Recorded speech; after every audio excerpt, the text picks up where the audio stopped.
Кадрия. В этом звучном имени вы слышите? Слышится звонкое пение птиц, нежный запах цветов, терпкий запах полыни, трель степного жаворонка. С ее именем у ногайского народа у всех была надежда, было ожидание чуда. Звезда ногайской поэзии. Ее шолпан вспыхнула на небосклоне так неожиданно, так ярко, так самобытно и так самозабвенно, что это было подобно шоку, световому удару, чуду. Вот уж действительно, кого свирепый бог огнем поэзии обжег. Но откуда у маленькой ногайской девочки появился такой божественный дар, который дается Богом раз в век и на великое испытание человека? Давайте заглянем в истоки Кадрии, откуда она начала черпать силы. Кадрия со своей бабушкой Бике была связана духовными нитями. Именно она открыла ей древний мир ногайцев. Благодаря бабушке Кадрия приобщилась к богатейшей устной поэзии. Она живо стала интересоваться пословицами, поговорками, дистанами и всегда поражалась и удивлялась глубине их мыслей и мудрости. Наизусть, на едином дыхании Кадрия читала произведения Шалкииза, Асана Кайгыла, Абдукерима Ганиева. Кадрия гордилась родным языком, считая его родником, из которого черпают живую воду те, кто хотят приобщиться к поэзии. В детстве она ходила с бабушкой на сельские свадьбы, где пели народные частушки, дияр, видела сохранившиеся старинные обряды. Внимательно, со слезами слушала бозлав, причитания женщин на похоронах. Она впитывала все это в себя. Ей очень нравился дестан о любви Боз-Жигыт, который нежным, задушевным голосом пела бабушка Бике. Еске түсті ялаң аяқ яслығым, сен айдіклеп өстіреген шақларым, сөз қазынасы жүрегімнің бикесі, сен таныттың маға туған яқларым, ерларыңман, таң ойыңман сен енем, еніңнің жүрегіне кіргенсің, навай ойған қыздың яслық ойларын, біріншілей сен аяулым білгенсің.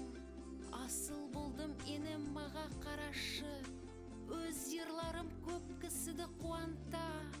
Енем, енем, сол ерлардың сесінде, сен үйреткен сөздеріңнің қуаты. Лучшие строки Кадрии, конечно же, о матери. «Мама, дай подержать твои руки, как два чуда они предо мной. Сколько мудрости в них, сколько муки, что мудрец подивится иной».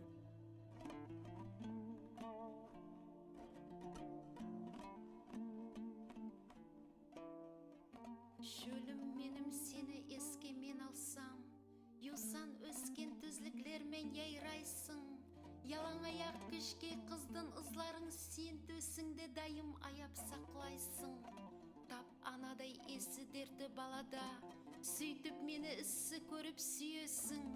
Билеп алып көкіректің төр бетін, ана сөзбен тептен болып жүресің. Өседілер қанатланы балалар, мен де келдім сау боласып кетпеге.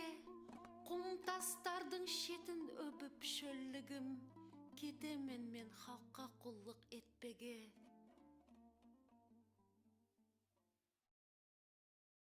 Раннюю поэзию Кадрии заметил народный поэт Дагестана Расул Гамзатов и настоятельно рекомендовал поступить в Московский литературный институт имени Горького.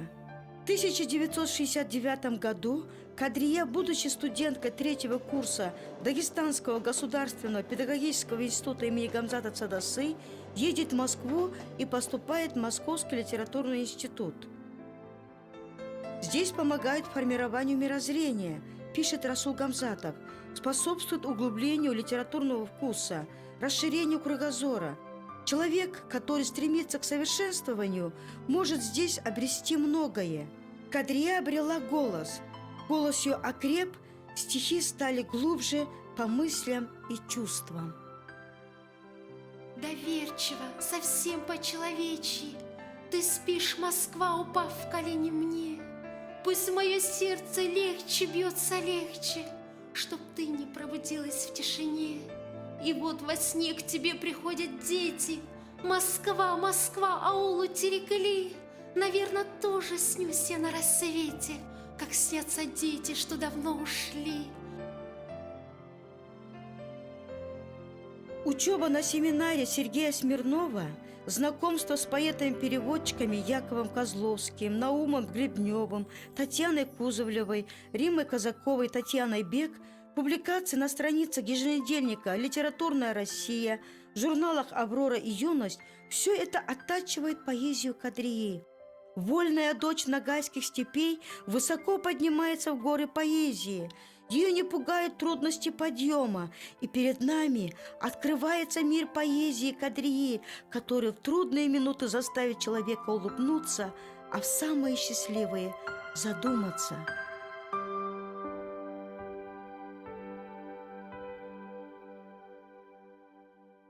Она была очень доброй, светлой души человек. Она приходила как заботливая сестра, всегда нас было Казбека Мазаева, меня и других. Вот так мы начали нашу студенческую жизнь. А потом, проходя время, через год-два, Кадрия уже начала печататься очень активно в центральных журналах, центральных газетах, Литгазеты, Дружбе народу, в Новом мире. Это было просто сенсация в Литинституте. Все публикации наши ставили, показывали нам, стенд был. Каждая публикация была сенсацией в Литинституте и показывала. У нее чаще всех у нее было, чем русских и других поэтов, потому что в центральных журналах издаваться студенту в те времена это было очень невозможно. Она была вот такая, она пробивала себе дорогу, она торопилась. Я всегда думаю, вот сейчас тоже, проходя, сколько времени прошло, она так она торопилась, иногда, может быть, даже раздражала нас это. Куда она спешит? Но, видимо, она как-то, как будто бы интуитивно, может быть, чувствовала, что ей надо спешить. Кадрию читали все.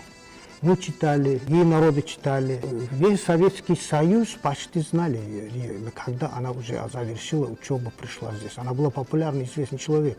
Она ходила рядом с Гамзатовым, Ахмедхан Абубакар, Газимбек Багандов. Вот с ними, вот на этом уровне она была уже величиной.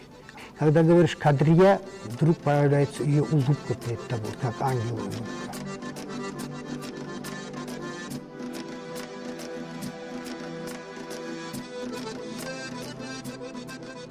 Кадрия – поэт, который рвался вперед.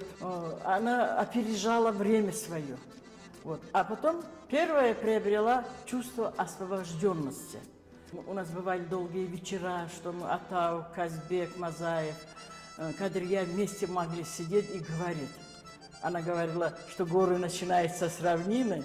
Я подтверждала, так как у меня такие предгорья. В предгорье начинались горы. С равнины начинались горы.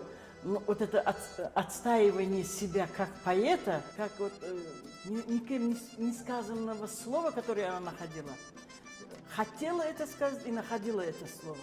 Поле маковое, которое она страшно любила и рассказывала об этом. И в стихах это маковое поле, степи ее. Это все для меня было полынное, это, которое нам, кыпчаки, мы говорили друг о друге. Позже Шейх Ханум много посвятит своих произведений подруге. Кадрия – поэт о поэте, песнь в песне, поэт, рвавшийся в завтра, вперед шагая с нами, обогнавший нас, постигший чувство времени. Кадрия в Москве начинает принимать активное участие в общественной жизни страны.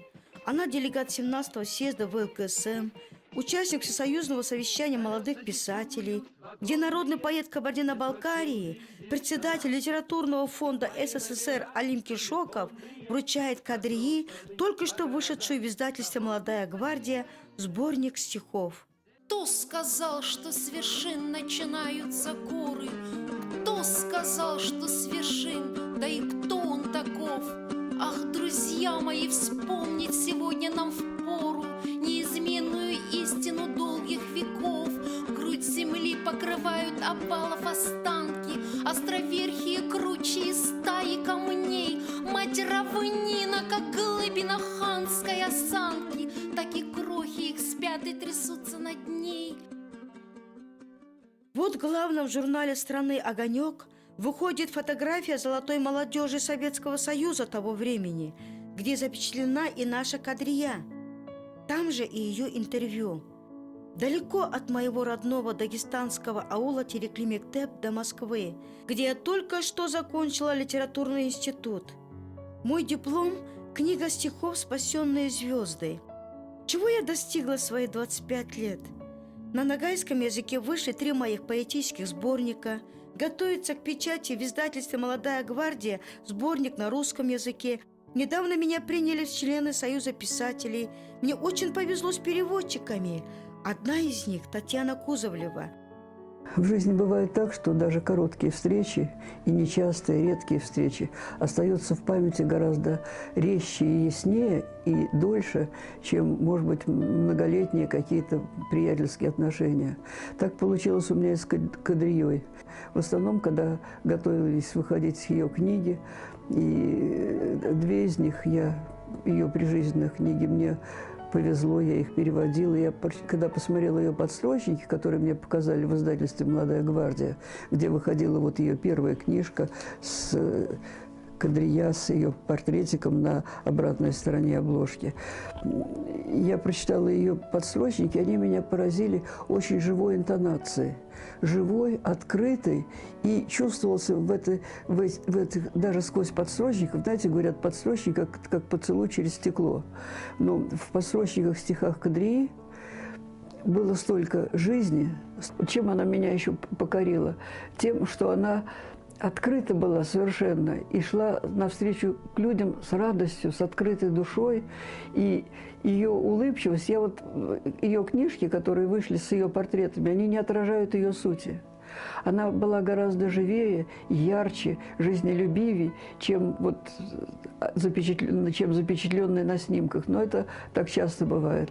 И первую книжку я перевела ее просто на огромном подъеме. Она писала о своих предках. Они написаны в кедрицком духе, и это очень располагает. Это значит, что она была начитанным человеком и хорошо знакома с русской поэзией. Я сегодня пригласила взглядом прадедов сойтись на мой порог, раздала подушки, села рядом, соскользнул с волос моих платок. Я их на порог свой созывала, словно предыстории в долгу, но лица платком не закрывала и не отходила к очагу.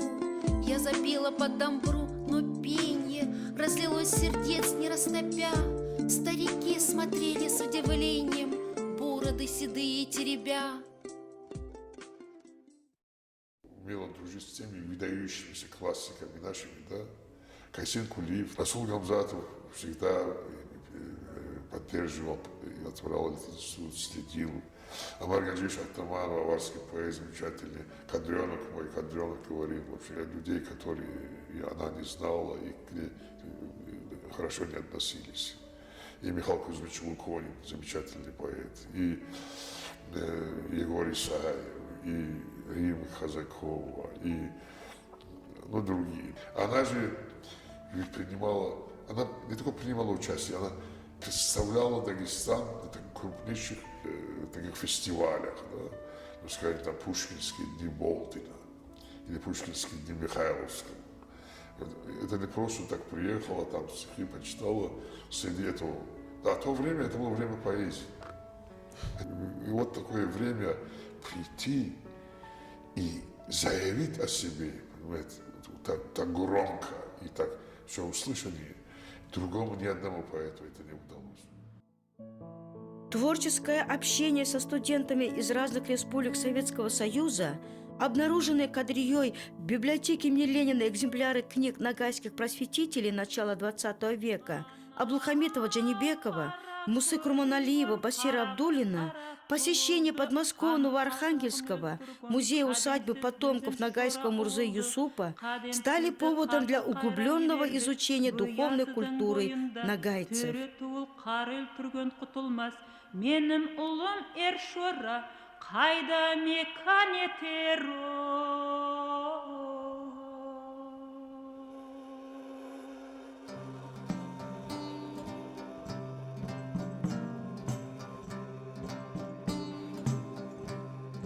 Асыл таслы білезік, антикалы бір yüzік, берген едің бір кезік, қарайдарым қара көз, сені қалай ұмытайым.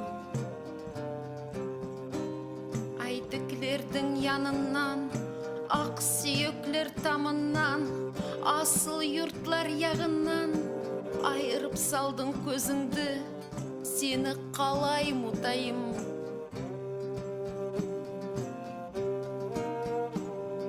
Ялғыз терек бау болмас, ялғыз тастан тау болмас, шолпан енмек таң атпас, қазақ шыққан қарайдар, сені қалай ұмытайым.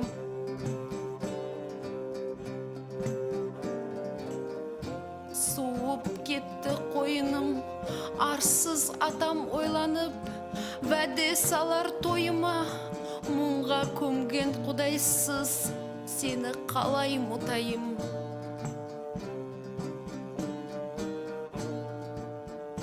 Қарайдарым қарағым, өзің мінін ала кет, амма ебін таппассың, зиба мойным заялап, құрманлыққа шала кет.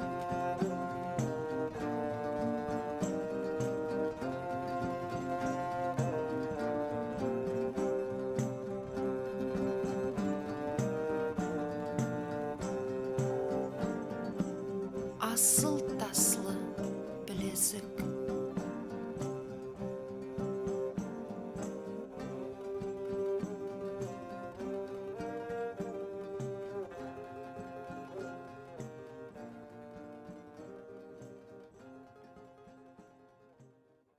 Конечно, эти 5 лет, которые она там училась, для нее это огромный багаж.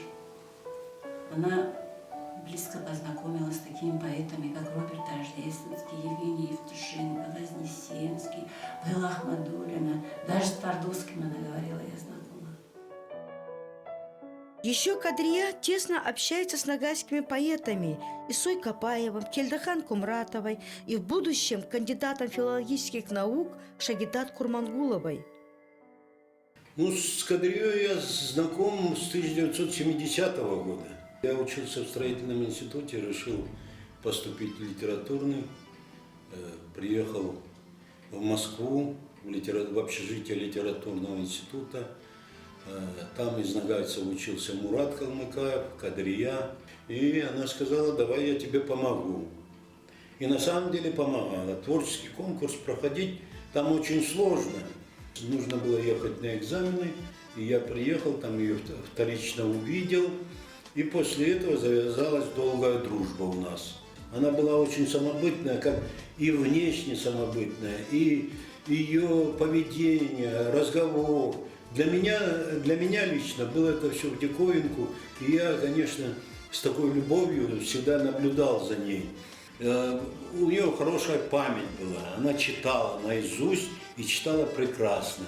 И на русском языке, и на ногайском языке.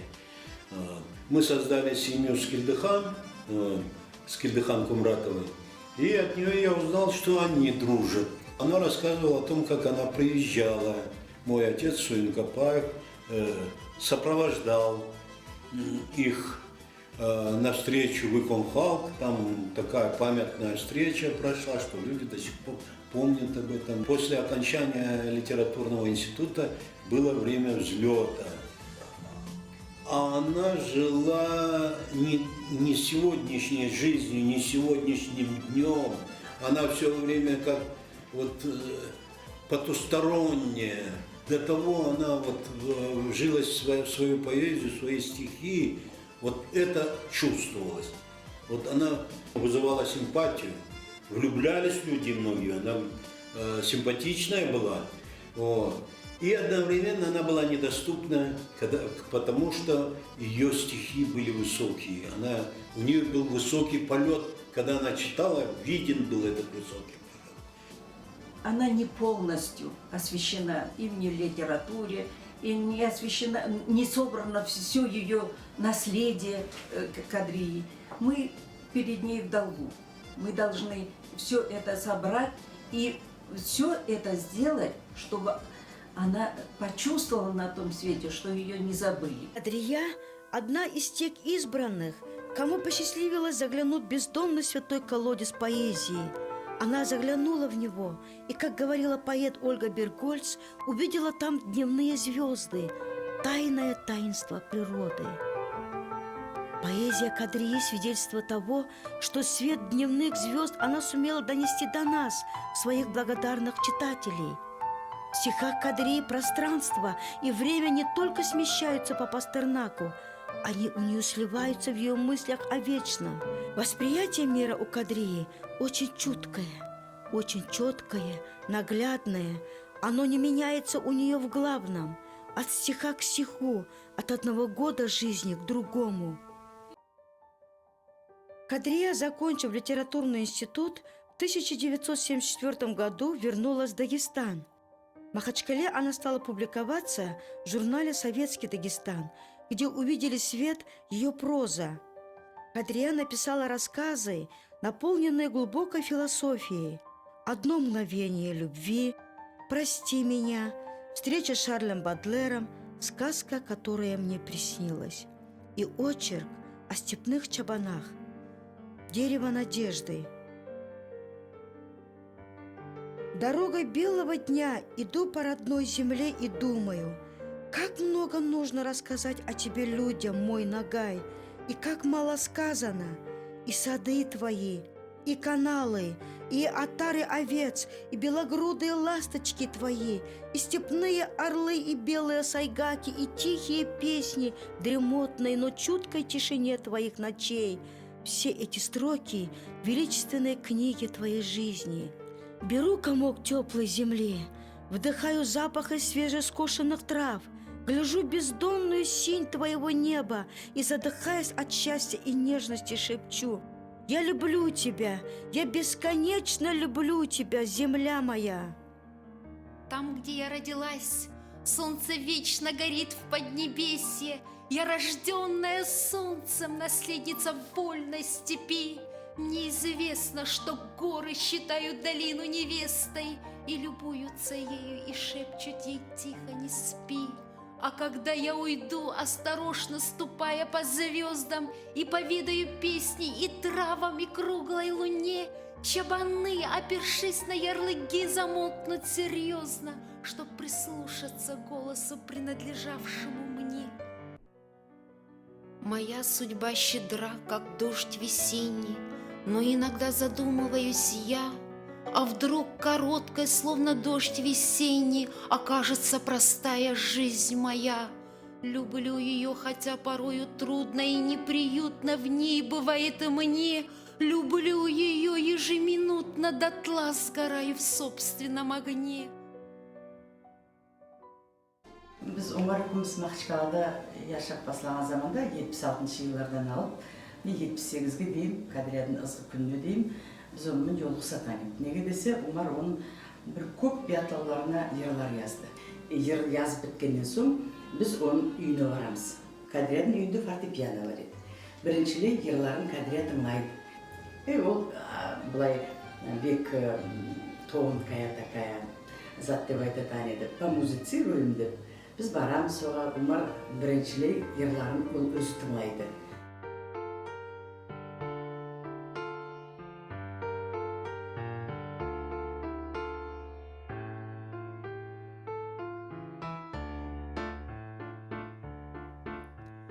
Екті түреп оңолыма, түнлерде күтсең хабар. Сол күтуде әзіз анам, сен де барсың, сен де бар. Шынарлардың салқынында йырласам ноға йырлар. Сол йырларда әзіз анам, сен де барсың, сен де бар. Шынарлардың салқынында йырласам ноға йырлар. Сол йырларда әзіз анам, сен де барсың, сен де бар. Когда мы собрались уже на всемирную встречу девушек, я с особенной отчетливостью понимаю, что мир, что покой этой земли не хранится ни на каких слонах и китах, а именно на хрупких женских руках, на нежности. И вот стихотворение о матери. Елама, анам, елама, инеге колларым салама. Что же ты плачешь, мама? Прекрасна моя судьба.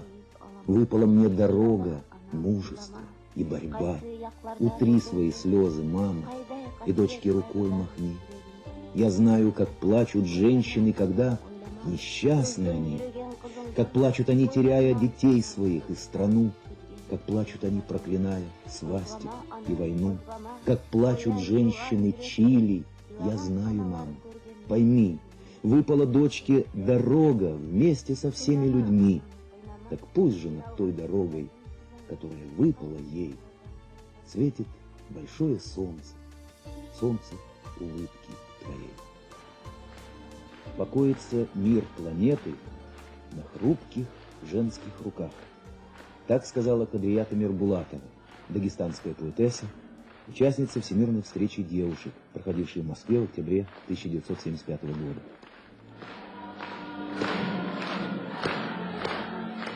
Вся наша нежность, наша доброта есть та надежда, мужество и сила, что в горестные тяжкие года творила этот мир и сохранила. Эти строки Кадрии Тамирбулатовой тоже родились там, на Всемирной встрече девушек в Москве.